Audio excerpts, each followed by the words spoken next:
এ বাবাজিরা আমার সোনাবানি কেরাও একবার খেয়াল করে শুনে যাও। আবার নবীকে যখন পৃথিবী জমিন আল্লাহ পাক পাঠিয়েছিলেন, আবার নবী মক্কা জমিনে আবার নবী যখন আসেন, আসার পরে আবার নবীকে আল্লাহ পাক জানিয়ে দিলেন, বলে আপনার উম্মতকে জানায়া দিন লা তা'বুদু ইল্লাল্লাহ, আল্লাহ ছাড়া কাউরির ইবাদত করা যাবে না। ওগো নবী আপনি জানায়া দিন।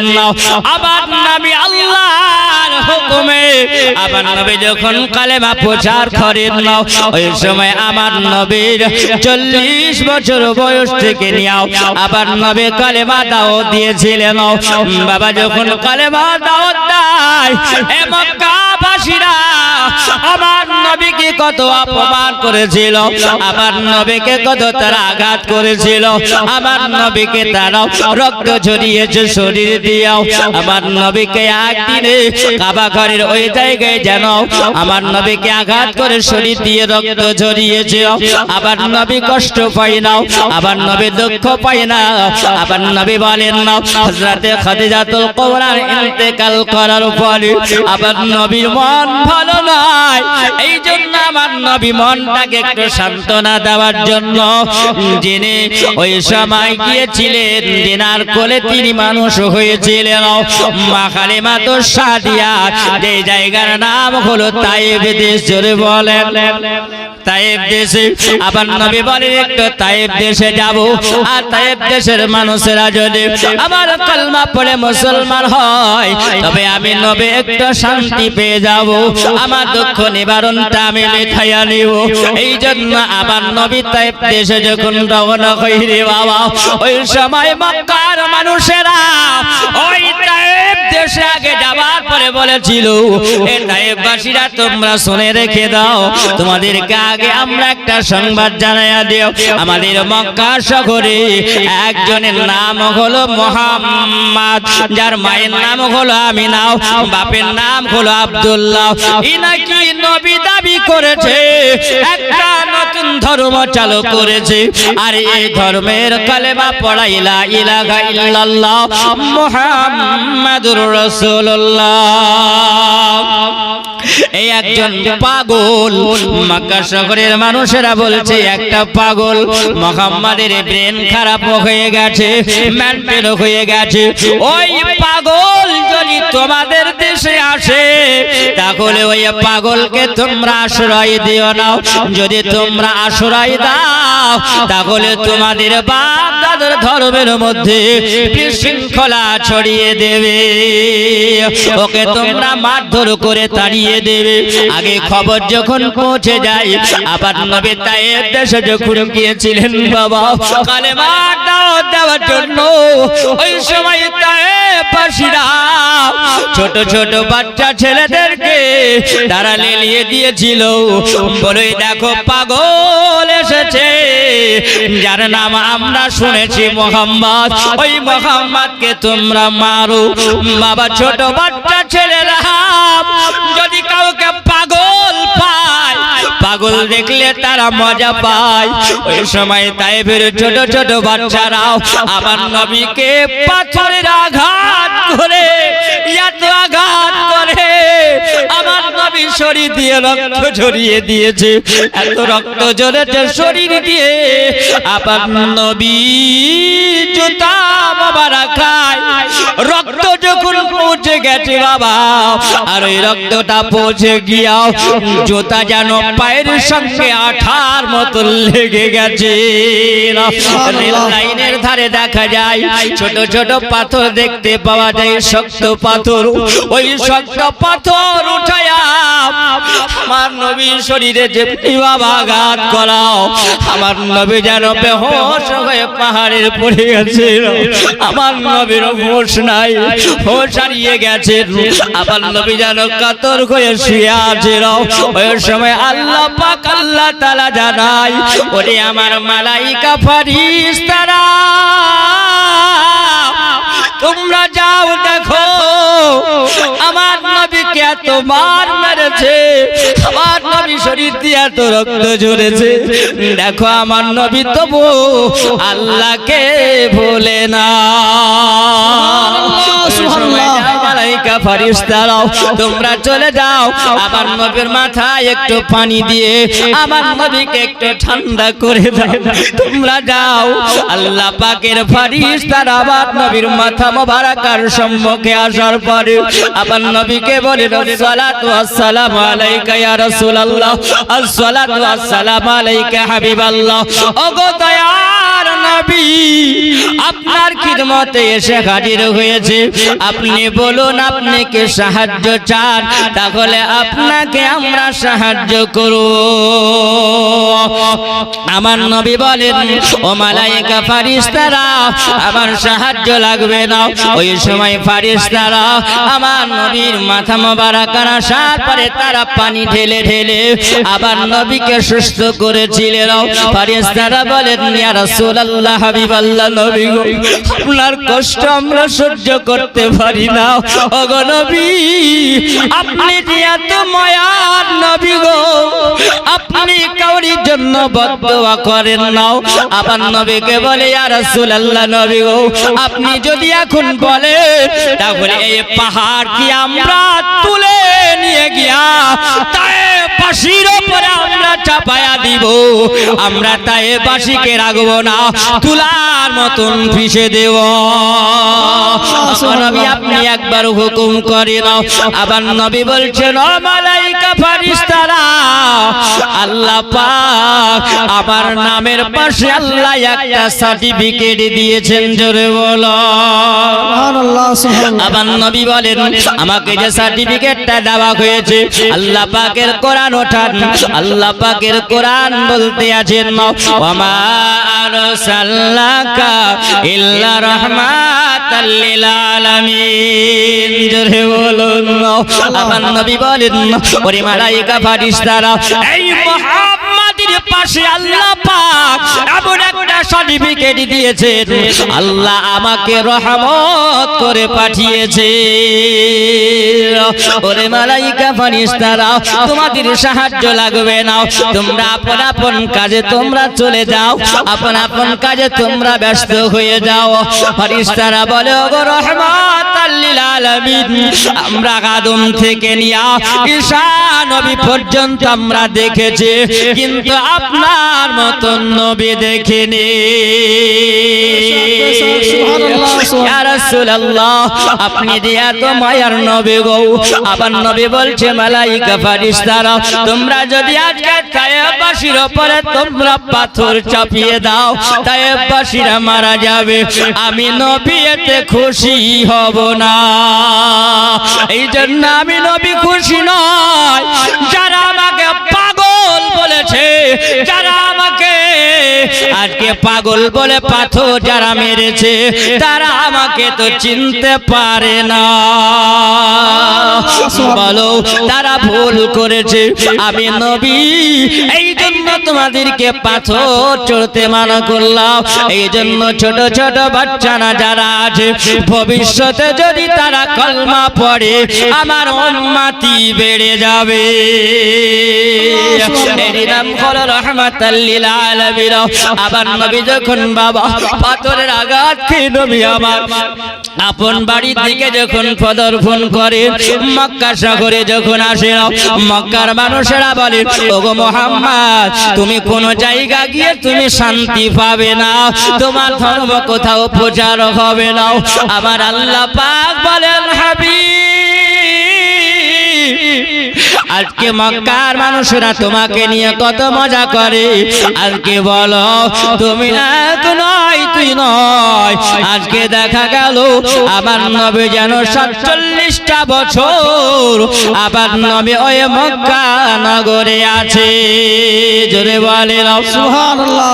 আল্লাহ পাক আবার নবীকে হুকুম করেছিলেন নবী গো আর মক্কা শহরে আপনাকে থাকতে হবে না, আপনার জন্য আমি আল্লাহ হুকুম করিলাম আপনি চলে যাবেন মদিনা, জোরে বলুন সুবহানাল্লাহ। ওগো নবী আপনার জন্য জন্য আপনার নানার বাড়ি দেশটাকে আপনার জন্য আমি ভালো যত্ন করে রেখেছি।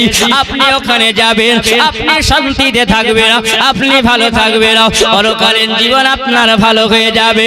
আর ওই দেশের মানুষেরা এত ভালো, ওই দেশের মানুষেরা আপনাকে যদি পায় তাহলে তারা আদর করবে, যত্ন করবে। আমার নবী বলেন আল্লাহ পাক যে দেশের কথা আপনি আমাকে বলে, ওগো আল্লাহ তাআলা ওই দেশটা তো আমার কাছে পছন্দ নয়। কেন পছন্দ নয়? ওই যে আকিয়া শিবনগরের কথাও আমার নবী বলেন আল্লাহ পাক আমার এই জন্য আমার দুঃখ আসে ওই দেশের কথাটা শুনলে পারে। ওই মদিনা যখন আমার আব্বা মুলকে শামে যায়, আর মুলকে শামা যাওয়ার পরে আমার নানার দেশে থাকার পর ওই নিষ্ঠুর দেশ থেকে আমার আব্বা ফিরে আসে না। আল্লাহ পাক এই জন্য আমার পছন্দ নয়। আমি আমার মায়ের সঙ্গে যখন আমার 6 বছর বয়স, ওই সবাই আমার মাকে নিয়ে আমি নানার দেশে গিয়েছিলাম। আর নানার দেশে যাওয়ার পরে ওই সময় আসার পথে আমার মা জননী আম্মা আমিনাকে আমি হারিয়েছিলাম। এই জন্য আমি মক্কাবাসীদের সহযোগিতা নিয়ে আমার মাকে ওই জায়গায় দাফন করে এসেছিলাম। চিরজীবনের মতন তাকে কবরস্থ করে এসেছিলাম। আল্লাহ পাক এই জন্য আমার ওই নিষ্ঠুর দেশটা আমার পছন্দ নয়। জোরে বলেন আল্লাহ বলেন ওগো আমার নবী, ওগো আমার হাবিবুল্লাহ আপনার পছন্দ নয়, কিন্তু ওই দেশের মানুষের জন্য আমি যে সিদ্ধান্ত করে রেখেছি, আমি ওই মদিনা দেশটাকে আপনার জন্য আরামের জন্য বানিয়েছি। জোরে বলো সারা দুনিয়ার মানুষের জায়গা হবে আপন আপন স্থান, আর আমি আল্লাহ পাক ওই মদিনা শহরকে বানিয়েছি তোমার উম্মত উম্মতির জন্য কলিজা। আমি দিলাম সোনার মদিনা। নারে রিসালাত মাসলাকে আলা হযরত, নারে তাকবীর, নারে রিসালাত। বাবাজিরা আমার সোনা মানিকেরাও একটু খেয়াল করে শুনে যাবেন। আবার নবীকে যখন আল্লাহ পাক বললেন আপনার জন্য আমি ওই জায়গাকে ভালো করে বানিয়েছি, আপনার জন্য সুন্দর বানিয়েছি, আমার নবী বলছেন আল্লাহ তোমার নবীর হেফাজত তো তুমি করে দাও। জোরে বলুন আল্লাহ তুমি যেটা ভেবেছো সেটাও সিদ্ধান্ত সঠিক হবে। আমার নবী আবু বকরকে সঙ্গে নিয়ে বাবা চলেছিলেন কোথায়? এটা লম্বা আলোচনা, হিজরত করেছিলেন। আমি হিজরতের কথা বলবো না বাবা, শুধু একটু আপনাদেরকে মহব্বতের কথা বলবো। আমরা নবীকে কত ভালোবাসি, আমরা নবীকে প্রেম আমরা করি, আর নবীর সাহাবীরা আমার নবীকে কত ভালোবেসেছে বলেন সুবহানাল্লাহ। একটু আগে যাই, আমার নবী যখন আবু বকরকে সঙ্গে নিয়ে বাবা ওই গাড়ি সুরে আবার নবী রাত কাটিয়ে আবার নবী বলেন ওইখান থেকে যখন আমি রওনা হয়েছিলাম আবু বকরকে সঙ্গে নিয়ে, আবু বকর বলে ইয়া রাসূলুল্লাহ আজকে আমরা কোন পথটা দিয়ে যাব? শিবনগরের আমরা ঢুকবো। আবার নবী বলেন চলো সোজা রাস্তা দিয়ে যাওয়া যাবে। যখন বাবা চলে যায়, আবার নবী সিরাতের কিতাবের মধ্যে লেখা আছে বাবা ওইমনি করে দিন যায় রাত আসে, রাত যায় দিন আসে। ওই গাড়ি সুর থেকে নিয়ে যখন চলে যায়, আবার নবীর মদিনা যেতে 18 দিন সময় লেগেছিল। সুবহানাল্লাহ, কতদিন? 18 দিন সময়। 18 দিন যখন সময় লাগে, আবার নবী বলে সেই সময় যখন রাস্তা দিয়ে যায়, আবার নবী একটা নতুন রাস্তা আমার নবী দেখাইয়া দিলেন। আবু বকর আমরা এই রাস্তা দিয়ে যাব, যদি পিছন থেকে কাফের মুশরিকের আমাদেরকে তাড়া করে, সামনে ঝোড় ঝোপা আছে, একটু পাহাড়ের গুহা আছে, আমরা লুকিয়ে গিয়ে আশ্রয় নিতে পারবো। অমনি আমার নবী আগে যাবেন, আমার আল্লাহ পাক জ্বালায়া দিল, আয় জিবরিল যাও আমার নবীর কাছে চলে যাও। জিবরিল আমিন আলাইহিস সালাম আসার পরে আমার নবীকে বলেন আসসালাতু আসসালামু আলাইকা ইয়া রাসূলুল্লাহ, আসসালাতু আসসালামু আলাইকা ইয়া হাবিবাল্লাহ। নবী গো, আপনি যে রাস্তা দিয়ে যান, এই রাস্তা দিয়ে আপনি যাবেন না, এটা হলো হুনাইনের রাস্তা। জোরে বলেন না, এই রাস্তা দিয়ে আপনি যাবেন না। আবার নবী বলেন না, ও জিবরিল কেন? আমি তো এটাই সিদ্ধান্ত নবী আমি নিয়েছি, এই রাস্তা দিয়ে যদি যাই তাহলে সামনে ঝোপ দেখতে পাওয়া যায়, জঙ্গল দেখা যায়, পাহাড় পাওয়া যাবে। কাফেরেরা যদি আমাদেরকে তাড়া করে আমাদের লুকাতে ভালো সুবিধা হবে। আমার আল্লাহ পাক জানিয়ে দিয়েছেন জিবরিল আমার নবীকে জানিয়ে দাও, কারণ এই রাস্তায় আমি সিদ্ধান্ত নিই না, আমার নবী ওই রাস্তা দিয়ে যাবে যেটা হলো বদরের প্রান্তরে রাস্তা। বদরের প্রান্তর ওই রাস্তা দিয়ে যাবে, আর ওই রাস্তা দিয়ে এই জন্য আমার নবীকে আমি আল্লাহ পাক আমি নিয়ে যাব। আমার নবী যে ওই রাস্তা দিয়ে যখন যাবে, আর আমার নবী ওই রাস্তা দিয়ে গেলে পারে তিনি আব্বা মায়ের কবরটা দেখতে পাবে, আর তিনি কবরটা দেখার পরে ওই সময় নিজের কলেজায় তিনি শান্তি দিবে। আমার আল্লাহ পাক জানা দিলেন জিবরিল আমার নবীকে জানিয়ে দাও। আমার নবীকে যখন জানিয়ে দাও হলো, নবী গো আপনি এই রাস্তা দিয়ে যাবেন, এটা হলো আল্লাহ পাকের হুকুম। আবার নবী জানিয়ে যখন দেওয়া হলো, জিবরিল আমিনকে বলেন, গো জিবরিল আল্লাহ যেটা সিদ্ধান্ত নাই, লা তাহজান ইন্নাল্লাহা মা'ানা, হেফাজতকারী হলে আমার আল্লাহ, আর আল্লাহ যে রাস্তা দিয়ে হুকুম করেছে ওটাই হলো বড় সিদ্ধান্ত ভালো। আবার নবী বলেন, ও আবু বকর তাহলে চলো আমরা আজকে হুনাইনের রাস্তাটা বন্ধ করে দাও, আমরা চলে যাব আজকে বদরের রাস্তা দিয়া। ওই বদরের রাস্তা দিয়ে যখন কেটে যায় বাবা, রাত্রি বেলায় পাহাড়গুলো টপকে টপকে আবার নবী যখন যায়, আর যাবার পরে সকাল হয়েছে, শুভে সাদেকের সময়। আমার নবী বলেন, আবু বকর একটু দাঁড়িয়ে যাও। ওই জায়গায় যখন দাঁড়িয়ে গেল বাবা, আর যেমনি দাঁড়িয়ে যাবা যখন দেখা যায় হালকা হালকা যেন দিনের মতন দেখতে পাওয়া যায়, ভোর হয়েছে। আবার নবী বলছেন, আবু বকর এটা কি সেই জায়গা?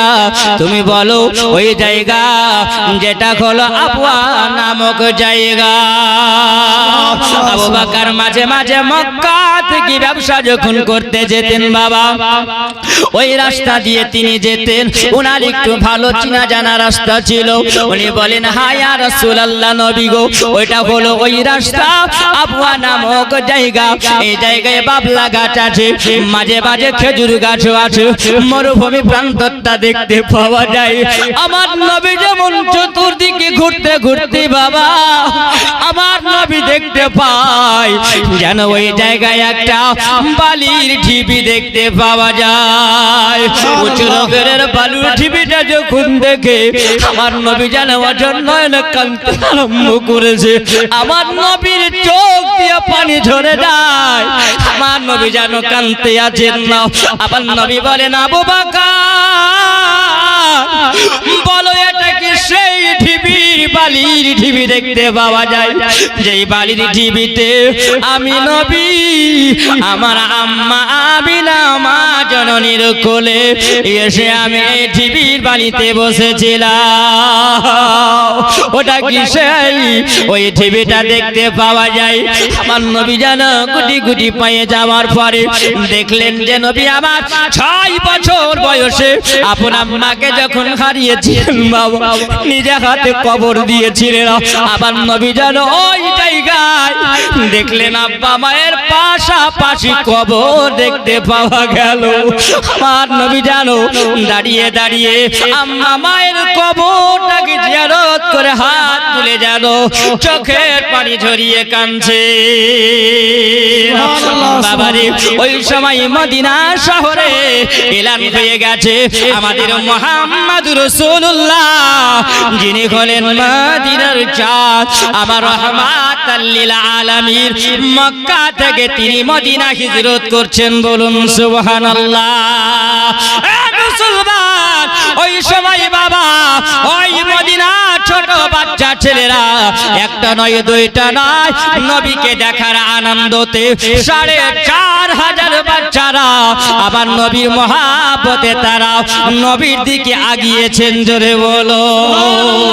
ওই সময় ৪,৫০০ বাচ্চারা যখন লাইন দিয়েছে বাবা, কিছু মেয়ে ছেলে আছে আর বেটা ছেলে ছোট ছোট বাচ্চা, তাদের বয়স কাউরির বয়স হলো ১০ বছর, কাউরির হলো ৮ বছর, কাউরির হলো ১২ বছর, কাউরির হলো ১৩ বছর বয়স, জোরে বলুন সুবহানাল্লাহ। এইরকম বাচ্চারা তারা লাইন দিয়াও একটা লাইনে ৪০ আর একটা লাইনে ৪০ জন, এইরকম করে তারা লাইন দিয়ে চলে যায়। তারা মিডিল পয়েন্টে আসার পরে বলতে আছে, বলো আমার নবী কোন দিক থেকে আসতে পারে, কোন রাস্তা দিয়ে আসতে পারে।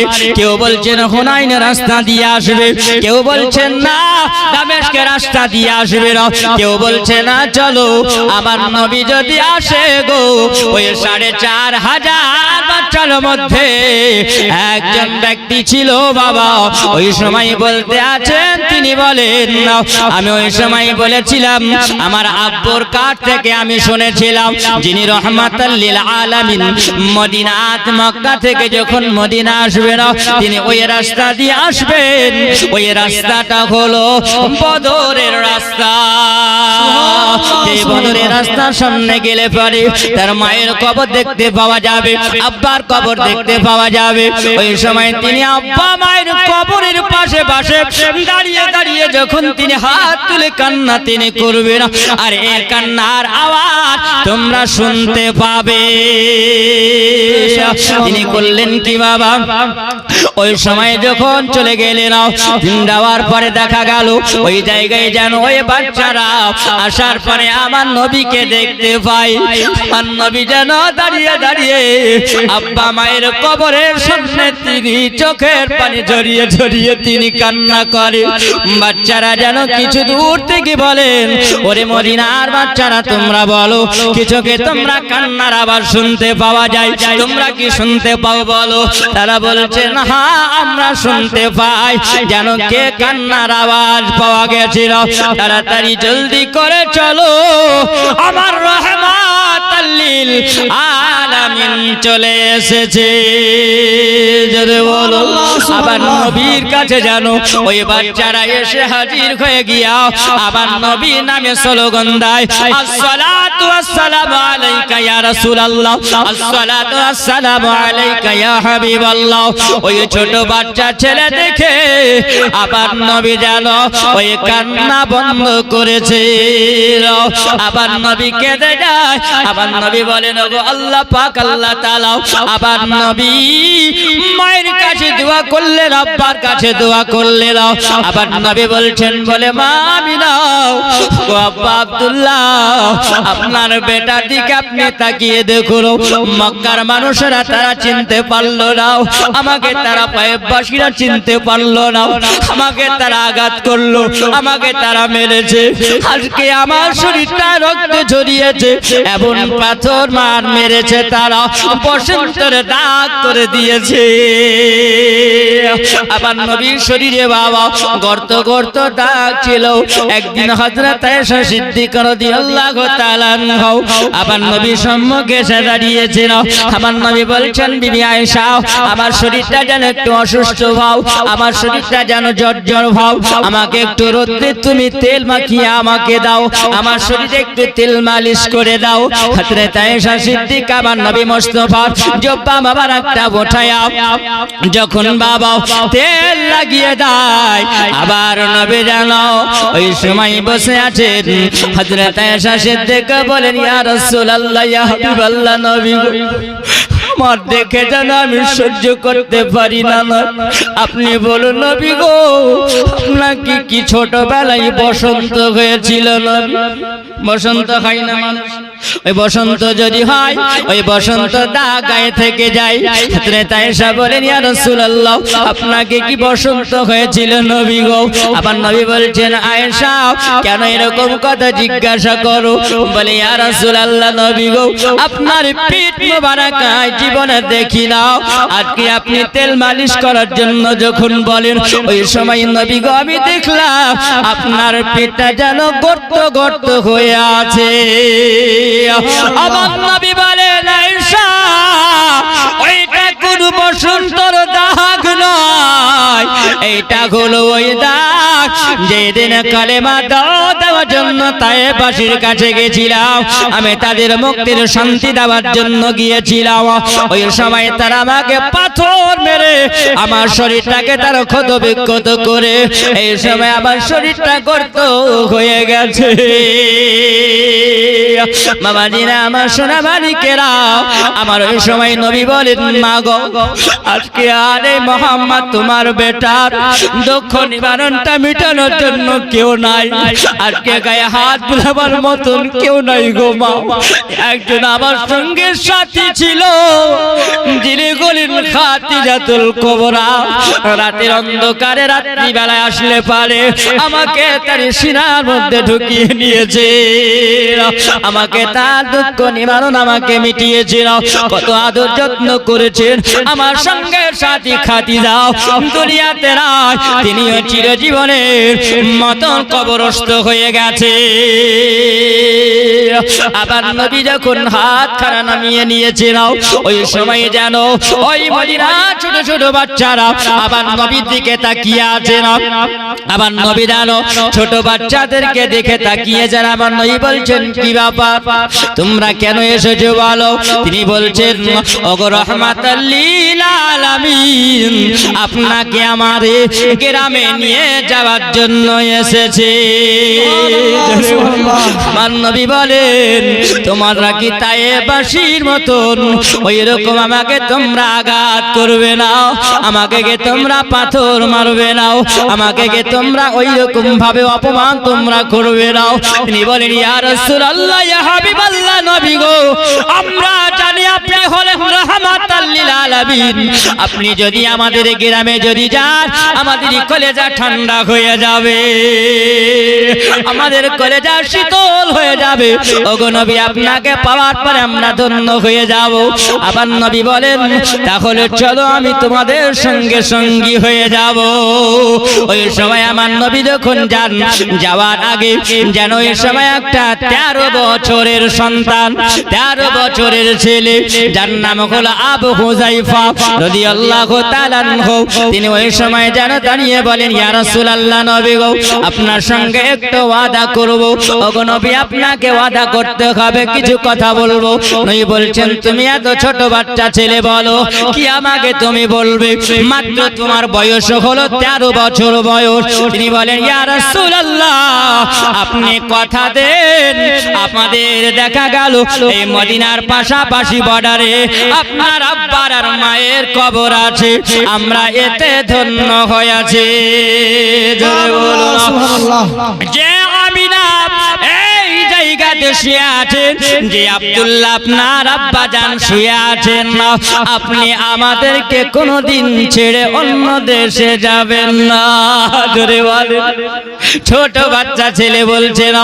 ওই সময় নবী আমার বলে ওরে আমার সোনামানি, তুমি এইরকম কথা কেন বলো? তিনি বলছেন হুজুর, যদি আপনি আমাদেরকে ছেড়ে যদি অন্য দেশে চলে যান, আমরা কলেজা ফেটে মারা যাব, আমরা বেঁচে থাকতে পারবো না নবী গো। আবার নবী বলেন আই বাবা, এত সুন্দর কথা তায়েফবাসীর ছেলের মুখ থেকে আমি শুনি নাই। তুমি নবীকে এত ভালোবাসো, এসো বাবা একটু কোলে নিয়ে আমি তোমাকে আদর করে নি। আবার নবী যখন নামাজ পড়ে বাবা ওই সময় আদর করে বললে চলো চলে যাব। ওই মদিনা যখন যায়, মদিনা যাবার পরে সর্বপ্রথমে আমার নবী মসজিদ বানিয়েছিলেন, যেই মসজিদটার নাম কি নাম? যে মসজিদ বানিয়েছিলেন সর্বপ্রথমে মদিনায়, ওই মসজিদের নাম কি জানেন আপনারা? সুবহানাল্লাহ। ইয়া তো জীবনে শুনে তবু আমাদের পেট ভরে না, কিন্তু মনেও থাকে না। থাকে জি, সুবহানাল্লাহ। সর্বপ্রথম মসজিদ বানিয়েছিলেন মসজিদে কুবা। জোরে বলেন সুবহানাল্লাহ। মনে রাখবেন মসজিদে কুবা। তারপরে কিছুদিন কুবা মসজিদে আবার নবী নামাজ আদায় করার পরে থাকার পরে দ্বিতীয় মসজিদ বানিয়েছিলেন। সেই মসজিদটার নাম কি জোরে বলুন, জানেন না? জি সুবহানাল্লাহ। সেই মসজিদে হলো মসজিদে নববী। জোরে বলেন সুবহানাল্লাহ। কি নাম? মসজিদে নববী। হাদিসে বলে মসজিদে নববী দেখেছি না, আমার নবী বলেছেন ওই মসজিদে নববীতে যে ব্যক্তি 2 রাকাত নামাজ পড়ে নিতে পারবে, নবী বলেছেন 50,000 রাকাতের নামাজে তার আমলনামাতে দেওয়া হবে। বেশক সুবহানাল্লাহ। তোমরা জান্নাতে নামাজ পড়তে চাও? আর নবী বলছেন জান্নাতে নামাজ যদি পড়তে হয় তাহলে মসজিদে নববীতে পড়ে নাও। জোরে বলেন সুবহানাল্লাহ। যে নবী আমার নিজে হাতে সাহাবীদেরকে নিয়ে বানিয়েছিলেন, তখন খেজুর গাছের ডাল দিয়ে পাতা দিয়ে ছাদ করে রেখেছিলেন, বেড়া দিয়ে নবী আমার মসজিদে নববী তিনি বানিয়েছিলেন। আর ওই মসজিদে নববীতে সুবহানাল্লাহ নবী আমার খুতবা দিচ্ছেন সাহাবীদেরকে নিয়ে, সাহাবীদেরকে নিয়ে খুতবা দিচ্ছেন। এ 13 বছরের সন্তান আবু হুযায়ফা রাদিয়াল্লাহু তাআলা আনহু, তিনি যখন নবীর হাতে হাত দিয়ে কালমা পড়ে মুসলমান হয়ে গেছেন, তো সুবহানাল্লাহ একটা দিনের জন্য নামাজ কাজা করে না। জোরে বলে সুবহানাল্লাহ সুবহানাল্লাহ। আর আমরা সুযোগ পেলে কিন্তু ছাড়ি না, নাকি? জীবনী শোনার নামই তো মুসলমান নয়। যেই ব্যক্তি আল্লাহ আল্লাহ রসুলের আদর্শটা নিয়ে চলে এরই নাম হলো মুসলমান, এরই নাম হলো মুসলমান। নামাজ কাজা করার নাম মুসলমান নয়। জি বাপ, সুবহানাল্লাহ। আগে আসুন, আমার নবী মুস্তাফা সাল্লাল্লাহু আলাইহি ওয়াসাল্লাম খুতবা দিচ্ছেন, আর ওই সময় যখন খুতবা দেয় দেখছেন এক ঘোড়ার সওয়ারি, ঘোড়ার উপরে সওয়ার হয়ে তিনি চলে আসছেন। আবার নবীর আসার পর আমার নবীর কাছে একটা চিঠি দিয়েছেন। কি দিয়েছেন জোরে বলেন? একটা চিঠি দিয়েছেন। চিঠিটা আমার নবী নেওয়ার পরে চিঠিটা যখন পড়লেন, তো চিঠিতে লেখা আছে যে মক্কা থেকে যে মদিনা নবী আমার এসেছে, তো কয়েকটা যুদ্ধ হয়েছিল, না হয়নি? বদর যুদ্ধ হয়েছে, খন্দকের যুদ্ধ হয়েছে, আপনার এই যুদ্ধ যখন হয় তো প্রত্যেকটা যুদ্ধতে মুসলমানেরা জয় হয়েছে। জোরে বলেন মুসলমানেরা জয় হয়েছে। তো কাফেররা মক্কা শহরে তারা ওই সময় একটা মিটিং করেছিল যে মুহাম্মাদের ধর্মটা সত্য না আমাদের ধর্ম সত্য, আজকে তার সঙ্গে লড়াই করে আমরা আগে চলে যাব, যে পাহাড়ি এলাকার জায়গাটাকে আমরা দখল করে নেব। দেখবেন কোন উঁচু জায়গা থেকে যদি আপনি পাথর ছড়েন, পাথর যদি আঘাত করেন তো বেশি তেজ হয়, হয় না? হয় না? ওপর থেকে নিচ থেকে যখন আপনি ওপর দিকে মারবেন তো শক্তি লাগবে, লাগবে না? লাগবে না, শক্তি লাগবে।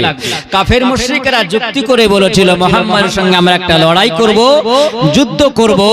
সেটাই যুদ্ধটা হয়েছিল হুনাইনের যুদ্ধ। কিসের যুদ্ধ? হুনাইনের যুদ্ধ। এ মুসলমান, তখন তার একটা চিঠি করলাম, আর নবী চিঠিটা দেখার পরে দেখলেন, ওই সময় ঘোড়ার সওয়ারিকে বলল, কিসের চিঠি বলো? বলে নবী গো এই চিঠিতে লেখা আছে আপনি দেখে নেন। নবী যখন আমার পড়লেন তো আমার নবী বলছেন বলে সাহাবীরা শোনো, আমি নবী দেখলাম দেখো কাফেররা ওই জায়গায় সবাই জানো 1,15,000 তারা এই মুসলমানের সঙ্গে মোকাবিলা করার জন্য এসেছে। তারা আগে তাবু গেড়ে নিয়েছে, তারা পাহাড় উঁচু এলাকাগুলো তারা দখল করে নিয়েছে। আমি মুহাম্মদ বলো একা মানুষ, আমি তাদের সঙ্গে কেমন করে মোকাবিলা করব? জোরে বলে না। সাহাবীরা বলে ইয়া রাসূলুল্লাহ, ইয়া হাবিবাল্লাহ, নবী গো আপনি যখন এরকম খবর দিয়েছেন আপনি কেন একা হবেন? আজকে মসজিদে নববীর দিকে আপনি তাকিয়ে দেখেন, আমরা 4,500 মানুষ আছে। আবার নবী বলছেন দেখো আজকে মদিনার বাড়িতে আজকে কোনো মানুষ কি ঘুমিয়ে আছে না জেগে আছে? বলে ইয়া রাসূলুল্লাহ, ইয়া হাবিবাল্লাহ, নবী গো আপনার পিছনে আমরা ফজরের নামাজ আদায় করেছি। যারা মুসলমান হয় আরে মদিনাবাসী তারা বিছানায় ঘুমায় না, নবীর পিছে ফজরে নামাজ আদায় করে। যারা নবী বলা হয় তারা নামাজ কাজা করে না। ওগো নবী আজকে আমরা এই জায়গাতে বসে আছি, আপনি বলুন আপনার কাছে যখন চিঠি এসেছে কাফেরদের সঙ্গে মোকাবিলা আমাদেরকে করতে হবে। আজকে কাফের মুশরিকদের সঙ্গে যদি আমরা মোকাবিলা না করি তাহলে তারা জানবে এই ইসলাম ধর্মটা হলো নিকৃষ্ট ধর্ম, এটাই তারা প্রচার করে মক্কা চলে যাবে, তাহলে মুসলমানের বদনাম হয়ে যাবে। ইয়া রাসূলুল্লাহ আমরা চাই না এটা হবে, আমরা চাইছিলাম ওটা। আপনার কাছে যদি এরকম হুকুম আসে আমরা মোকাবিলা করব, আর যুদ্ধের ঘোষণা হয়ে যাবে, আর আমরা যদি শহীদ হয়ে যাই। আপনার মুখে আমরা আলোচনা শুনেছি, আপনার মুখে আমরা বর্ণনা শুনেছি। ওগো নবী যারা শহীদ হয়ে যায় ওয়ালা তাকুলু লিমান ইয়াকতালু ফি সাবিলিল্লাহি আমওয়াত।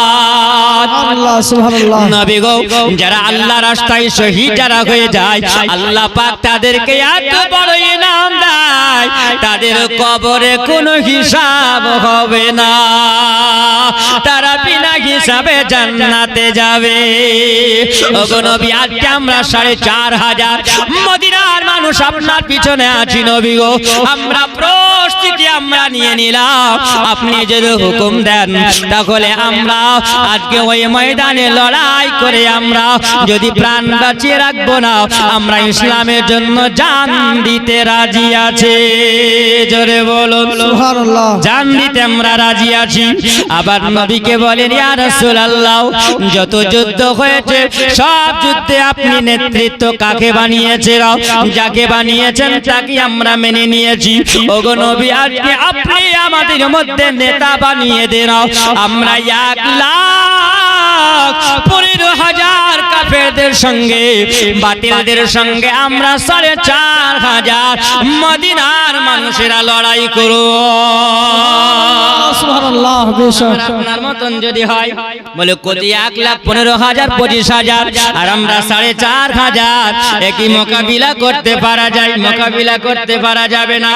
আর আল্লাহ পাক বলেন হাবিব যারা আল্লাহ রাস্তায় নেমে যায় আল্লাহ পাক তাদেরকে সহযোগিতা করে। জোরে বলুন ওয়ালা তাহিনু ওয়ালা তাহজানু ওয়া আনতুমুল আলাউনা ইন কুনতুম মুমিনিন। খবরদার তোমরা নিরাশ হয়ো না, তোমরা দুর্বল হয়ো না। আমার আল্লাহ পাকের যদি হও আল্লাহ পাক ওই বান্দাকে সহযোগিতা করে। জোরে বলেন আল্লাহ সুবহানাল্লাহ। আল্লাহ সহযোগিতা করেন। আবার নবী যেন নেতা বানাবেন না, কাকে নেতা বানাবেন? ওই সময় চাতক পাখি নাই, নবী আমার বক্তব্য রাখেন, আর সাহাবীরা চাতক পাখি নাই তারা দেখতে আসে না। আবার নবী বলছেন তোমাদের মধ্যে আজকে নেতৃত্ব দিবে যিনি হবেন না তার বয়স এখনো হলো 17 বছর বয়স। জোরে বলেন সুবহানাল্লাহ। কত বছর বয়স? 17 বছর বয়সের একটা জওয়ান ছেলে আজকে 4,500 মানুষদেরকে নিয়ে ওই দলের মধ্যে নেতৃত্ব দিবে। আবার নবী তার নামটা ঘোষণা করলেন আবু হুযায়ফার নাম। জোরে বলে। আবার নবী যেমনি নামটা ঘোষণা করেছিল সাহাবীরা যেন মুখটা নিচু করে বলেন একটা নওজোয়ান যুবক ছেলে যার নাম হলো আবু হুযায়ফা, মাত্র 17 বছর বয়স, সবে মাত্র জওয়ান হয়েছে। এই ছেলেটাকে নেতৃত্ব দিতে পারবে? এই ছেলেটা নেতৃত্ব দিতে পারবে না। আজকে আমার নবী কেন এর নামটা কেন ঘোষণা করলেন? ওমর ফারুক আযমের নামটা ঘোষণা করতে পারতো, হযরতে আলীর নামটা ঘোষণা করতে পারতো, আবু তালহার নামটা ঘোষণা করতে পারতো, আবু উবাইদার নামটা ঘোষণা করতে পারতো, কিন্তু আমার নবী কেন আজকে 17 বছরের যুবক, এই যুবকটাকে কেন আমার নবী বলেন? আমার নবী বলতেছেন আমার সাহাবীরা, তোমাদের মুখের দিকে তাকিয়ে মনে হয় তোমরা আমার কথাতে তোমরা মনোবদ্ধ হওনি। সাহাবীরা নরম হয়ে বলেন ইয়া রাসূলুল্লাহ, নবী গো, বেয়াদবি যদি হয় আপনি maaf করবেন, বেয়াদবি যদি হয় আপনি ক্ষমা করবেন। ইয়া রাসূলুল্লাহ, আপনার এই সম্মুখে দেখেন ওমর ফারুক আযম আছেন, হযরতে আলী আছেন, আজকে আবু তালহা আছেন, ইনাদের নামটা যদি আপনি ঘোষণা করে যদি আজকে বলতেন তাহলে আমরা একটু আনন্দিত হতাম। এই জন্য ইয়া রাসূলুল্লাহ, আজকে ওমর যদি আজকে ৪৫০০ মানুষের মধ্যে তিনি যদি নেতৃত্ব দেন তাহলে কাফেরেরা উমারের চেহারা দেখলে তারা পালিয়ে যায়, আবু তালহার চেহারা দেখলে তারা পালিয়ে যায়, ওগো নবী আলী আল মুর্তজার চেহারা দেখলে তারা পালিয়ে যাবে, আমাদের মোকাবিলা করতে সুযোগ হবে। ওগো নবী, এই জন্য আমি বললাম আজকে 17 বছরের একজন জওয়ান, এই জওয়ানের নামটা কেন ঘোষণা করলেন? আবার নবী বলেন সাহাবীরা তাহলে তোমরা শুনো, আজকে ওমরের নামটা যদি ঘোষণা করে, আলীর নামটা যদি ঘোষণা করে, আজকে আবু তালহার নামটা যদি ঘোষণা করে, এরা সবাই হলো বিবাহিত। জোরে বলুন সুবহানাল্লাহ। এরা সবাই হলো বিবাহিত। যখন তারা যুদ্ধের ময়দানে মোকাবিলা করার জন্য যাবে, ওই সময় যুদ্ধ করতে গেলে তলোয়ার বের করে আপন বিবির কথা মনে পড়বে, আপন সন্তানের কথা মনে পড়বে, আপনার তারা এক পা আগাবে এক পা পিছনে হবে। আজকে যদি লড়াই করতে গিয়ে শহীদ যদি হয়ে যায়, আমার বিবিটা বিধবা হয়ে যাবে, আমার সন্তানটা এতিম হয়ে যাবে, তারা পিছপা হয়ে এক পা আগাবো না পিছনে হব, তাদের মন মস্তিষ্কে তাদের একটা চিন্তা ভাবনা থাকবে। আর আমি যার নামটা তোমাদের সম্মুখে ঘোষণা করলাম, ওই ছেলেটার বিবাহ হয়নি, তার কোনো চিন্তা থাকবে না, তার বাপে নাই দুনিয়ায় মারা গেছেন না, আজকে তার স্ত্রী নাই বিবাহ হয়নি, সন্তান আদি নাই, তাদের কোনো চিন্তা হবে না। আজকে ইসলামের জন্য নবীর প্রেমে ভালোবাসায় আজকে জিহাদের ময়দানে নেমে যাবে, এই জন্য আমি নামটা তার ঘোষণা করেছে।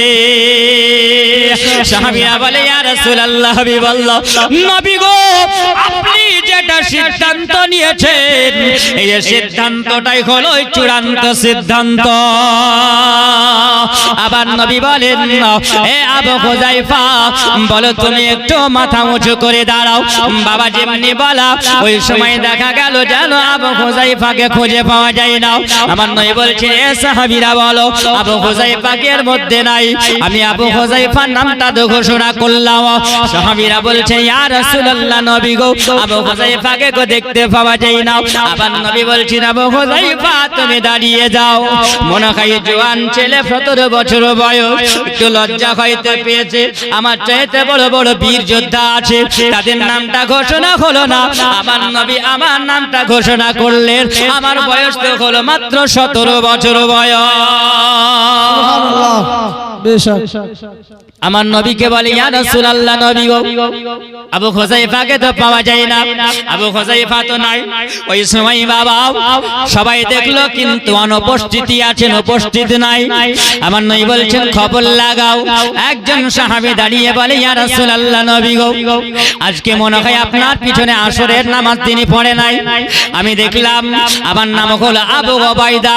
আবু উবাইদা তিনি বলেন ইয়া রাসূলুল্লাহ, আমরা যখন দুজনা নামাজ পড়তে আসি নবী আমাদের পাহাড়ি এলাকাতে বাড়ি আমরা দুজনা পাহাড়ের গুহার মধ্যে বাড়ি বানিয়ে আমরা রেখেছি ওর বাড়িটা অতিক্রম করে আপনার পিছনে আমি নামাজ পড়তে আসি নবী গো আপনি যদি আমাকে একটু হুকুম দেন তাহলে আজকে যে যুদ্ধের ময়দানে সেনাপতি তিনাকে বানিয়েছেন আমি গিয়ে আবো হুযায়ফাকে খবরটা দিয়ে দেব জোরে বলুন বলে হ্যাঁ তবে নাম ঘোষণা করেছি যুদ্ধে যাবে কিনা এটাও তো তাকে বলা লাগবে রাজি আছে কিনা নাম ঘোষণা হলো নাও তো যেতে পারে আমার নবী বলছেন তার মনের খবরটা নিতে হবে ওই সময় বলেন যাও তুমি খবরটা নাও সাহাবী বলে ইয়া রাসূলুল্লাহ মুখের কথায় কোনো কাজ হবে না আমি দলিলি কথাতে বলবো জোরে বলো আবু বাইদা তুমি কি বলতে চাও বলো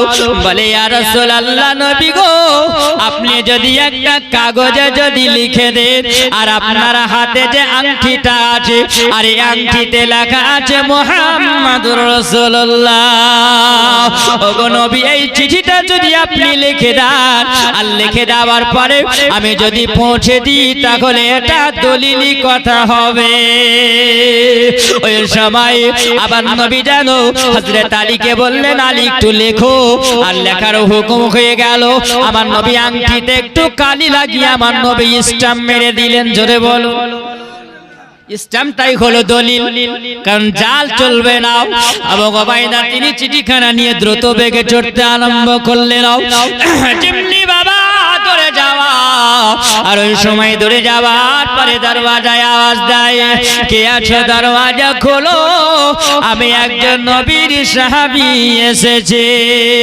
আসসালামু আলাইকুম ইয়া বাইতুল্লাহ জোরে বলেন সুবহানাল্লাহ বেশক কোন মানুষের বাড়ি গেলে পারে নবীর আদর্শ কত সুন্দর নবীর সাহাবীদের আদর্শ কত সুন্দর আপনি কোন বাড়ি যখন যাবেন ওই বাড়িতে গেলে পারে সর্বপ্রথম আপনাকে সালাম দিতে হবে যদি জানেন সালাম দেওয়ার পরে যদি উত্তরটা বেরিয়ে আসে আপনি জানতে পারবেন ওই বাড়িতে মানুষ আছে ওই বাড়িতে মানুষ আছে আর যদি সালামের উত্তর না পাওয়া যায় তাহলে বোঝা যাবে ওই বাড়িতে কোনো মানুষ নাই তালা দেওয়া আছে উনি দেখলেন দরওয়াজা লাগা আমি বললাম কে আছে বাড়িতে একটু আওয়াজ দাও আমি নবীর সাহাবী এসেছি দুইবার ডাক দেওয়া হলো সাড়া পাওয়া গেল না তিনি আর একবার 3 নাম্বার ডাকটা দিলেন জোরে করে কে আছো বাড়িতে আসসালামু আলাইকুম ইয়া বাইতুল্লাহ যেমনি বাবা বলা একটা বৃদ্ধ মহিলা 60 বছরের বয়স একটা ছোট লাঠি ধরে ধরে টুকটুক করে তিনি বেরিয়ে আসছেন বলুন সুবহানাল্লাহ বাবা বেরিয়ে আসাও ওই সময় জিজ্ঞাসা করে বাবা তুমি কে তোমাকে তো আমি চিনতে পারলাম না তুমি কেন এসেছো বলো তিনি বলছেন বলে মা জননী আমি গোলাম একজন নবীর সাহাবী আপনার ছেলে আবু হুযায়ফা কোথায় জোরে বলুন সুবহানাল্লাহ তিনি বলছেন বাবা তুমি কেন এসেছো তিনি বলেন আমি নবীর দরবার থেকে এসেছি বলেন আপনার ছেলেটা কোথায় গেছে না বলছেন বাবা রে তোমার আসতে লেট হয়ে গেছে তোমার দেরি হয়ে গেছে আমার বেটা আবু হুযায়ফা আজকে বাড়িতে নাই আমার বয়স হয়ে গেছে আমি কাজ কাম করতে পারি না এইজন্য আমার বেটা মার কষ্ট দেখতে পারে না মার কষ্ট সহ্য নাই না এইজন্য আমি বুড়ি মানুষ কতদিন সংসারে কাজ করব আজকে আমার ছেলে কিছু বন্ধু বান্ধবকে নিয়ে ওই পাশের গ্রামে তিনি বিয়ে করতে গেছে আর বুড়ি মাকে কাজকর্ম করতে দেবে না এইজন্য তিনি বিবাহ করতে গেছেন ও জানি তুমি বন্ধু মানুষ তোমার দেরি হয়ে গেছে বাবা ওই দেখো গ্রামটা পার করে একটা দেখতে পাওয়া যায় ওই খেজুর গাছের বাগান দিয়ে রাস্তা আছে ওই রাস্তাটা দিয়ে অতিক্রম করে যখন বাবা তুমি যাবা দেখতে পাবে ওই গ্রামে একজন সুন্দরী মহিলার সঙ্গে আমার বেটা আবু হুযায়ফার বিবাহ হচ্ছে তাড়াতাড়ি করে চলে যাও বাবাজিরা আমার সোনামানিকেরা আমার আব্বাজিরা একবার ভালো করে শুনবেন খেয়াল করে শুনে যান ওই সময় তিনি যেন ঘোড়ার উপরে চেপে যাওয়ার পরে তিনি চলতে চলতে আরম্ভ করলেন যেমনি চলে যাওয়া তিনি খেজুর বাগান অতিক্রম করার পরে ওই জায়গাতে গিয়ে তিনি দেখতে আছেন আবু হুযায়ফা যেন বিয়ের পিঁড়িতে বসে খুতবা আরম্ভ হয়ে গেছে যেমনি বাবা খুতবা আরম্ভ হওয়া তিনি ওই জায়গায় দাঁড়িয়ে গেছে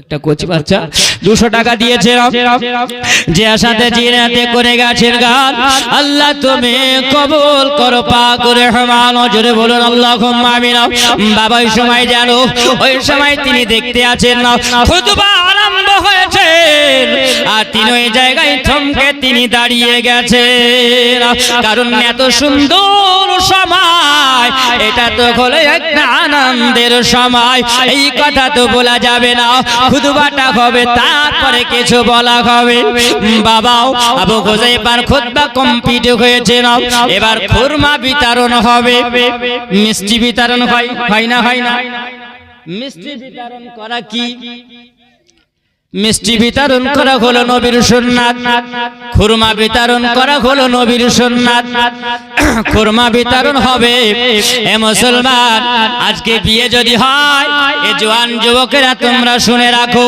এখন কোনে বিয়ে ছাড়া হয় না গরিব মানুষের যদি আজকে দুটো বেটি যদি হয় বড় টেনশন লেগে যায় এ মুসলমান যার ঘরে দুটো বেটা আছে সে বগল বাজায়